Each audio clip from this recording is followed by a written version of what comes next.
Շնորհակալություն, հարգելի կառավարություն, հարցս ուղղում եմ Հայաստանի Հանրապետության վարչապետ Նիկոլ Փաշինյանին։ Մեծարգո վարչապետ, արդեն շուրջ 6 ամիս է, ինչ Հայաստանի Հանրապետության երկրորդ քաղաքը կառավարում է մի կլան, որի ղեկավարը կամ ինչպես շատերն են ճանաչում, Վարդանիկը կամ համայնքային բռնուշատկաներ գողացողի ըստ մեղադրանքի համայնքային բռնուշատկաներ գողացողի հայրը, այս ընթացքում այնքան է իրեն արդեն թույլ տվել արտահայտություններ, որոնցից մեկը, ինչպես հանրությունն է տեղյակ, վերջերս հրապարակային ազգատափ հայտարարություններ անելով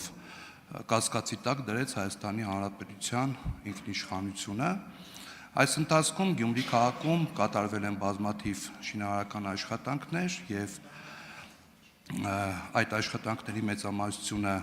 կառավարության շնորհիվ է իրականացվել եւ հիմա կա մտավախություն, որ այս կլանի ղեկավարը եւ իր թիմը փորձելու է անել ամեն ինչ, որպեսզի այդ աշխատանքները վերագրվեն իրեն քաղաքական դիվիդենտներ շահելու նպատակով եւ այդ ամենը որպես ծառայություն մատուցելու օտարերկրյա որոշ ուժերի։ Պարոն վարչապետ, խնդրում եմ ձեր գնահատականը այս ամենի հետ կապված։ Հարցին կպատասխանի Հայաստանի Հանրապետության վարչապետ Նիկոլ Փաշինյանը։ Շնորհակալ եմ պարոն Սարոխյանյան, նախ ասեմ, որ կառավարությունը եւ ես դրա հետ կապված հատուկ հանձնարարական եմ տվել տարածքային կառավարման եւ ենթակառուցվածքների նախարարին, որովհետեւ ինչ որ քննարկումներ կան այդ թեմայով, Գյումրիում իր բոլոր ծրագրերը շարունակելու է եւ ընդհակառակը մենք, այսինքն չեմ էլ ուզում ասեմ նոր ծրագրեր ենք անելու, որովհետեւ մենք sense tendency նոր ծրագրեր անելու ենք եւ Գյումրիում եւ մնացած բոլոր տեղերում։ Ինչ վերաբերվում է ձեր նշած շրջանակի կողմից արվող հայտարարություններին, ես կարծում եմ, նախ կարծում եմ այդ հայտարարություններին առաջինը գյումրեցիները պետք է գնահատական տան, որովհետև դա շատ կարևոր է։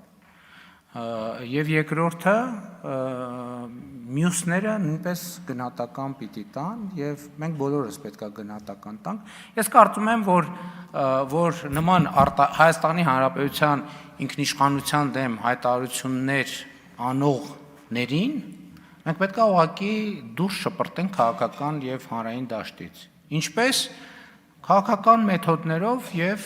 բոլոր այն մեթոդներով, որոնք կարելի է կիրառելի է ժողովրդավարական երկրում, եւ ես համոզված եմ, որ դա տեղի կունենա, որովհետեւ ես կարծում եմ, որ ընտրությունների արդյունքների հետ կապված էլ մենք խնդիր ունենք, բայց էլ եմ ասում, մենք գիտենք, որ այնտեղ ընտրակաշառք է բաժանվել եւ դա էլի հարցը ես Եվրոպայի խորհրդում իմ ունեցած ելույթում եմ ասացի, որ սա ժողովրդավարական չափանիշներից, խնդիրներից մեկն է, եւ մենք պետք է մեխանիզմներ ունենանք հետագայում նման դեպքերը բացառելու համար, որ մարդիկ ընտրակաշառք բաժանելով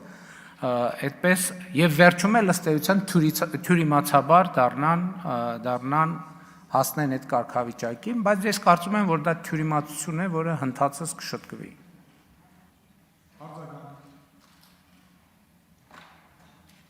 Շնորհակալ եմ, պարոն վարչապետ։ Եվ երևույթը, եւ հայտարարությունը, եւ հեղինակը։ Շնորհակալ եմ, պարոն վարչապետ։ Ես ինքս որպես գյումրեցի եւ որպես ազգային ժողովի падգամավոր չեմ համակերպվում եւ վստահաբար չեմ պատրաստվում համակերպվել այն մտքի հետ, որ Վարդանիկը այսօր Գյումրու համայնքի ղեկավար է եւ առավել եւս, որ նա ընդհանրապես չի թաքցնում, որ ցանկանում է Գյումրի վերադարձնել այն վարքերը եւ վարքերը, որոնք որ եղել են ժամանակին իր նախորդ կառավարման տարիներին։ Շնորհակալ եմ։ Ես կարծում եմ, որ ընդհանրապես եւ պետությունը եւ ժողովրդավարությունը պետքա իրենք պաշտպանելու մեխանիզմները կատարելագործվեն, բայց դա էլ եմ ասում, դա մի աշխատանք է, որ պետք է անել ներվային, հանգիստ, հանդարտ եւ ինստիտուցիոնալ, եւ ես կարծում եմ, որ այդ բոլոր խնդիրները կլուծվեն։ Չի կարող Հայաստանի որևէ թեկուզ տեղական ինքնակառավարման մարմնի պաշտոնյա կասկածի տակ դնի Հայաստանի անկախությունը։ Մենք պետք է մեխանիզմներ ունենանք նման դեպքերում եւ փաստ չի որ չունենք։ Պետք է դիտարկել, որովհետեւ ուղղակի պետք է գնահատական տալ, բայց ես կարծում եմ, որ նման երևույթներին պետք է դասել թյուրիմացությունների շարքը, որոնք հնդածս շտկվում են պարզապես։ Շնորհակալ եմ։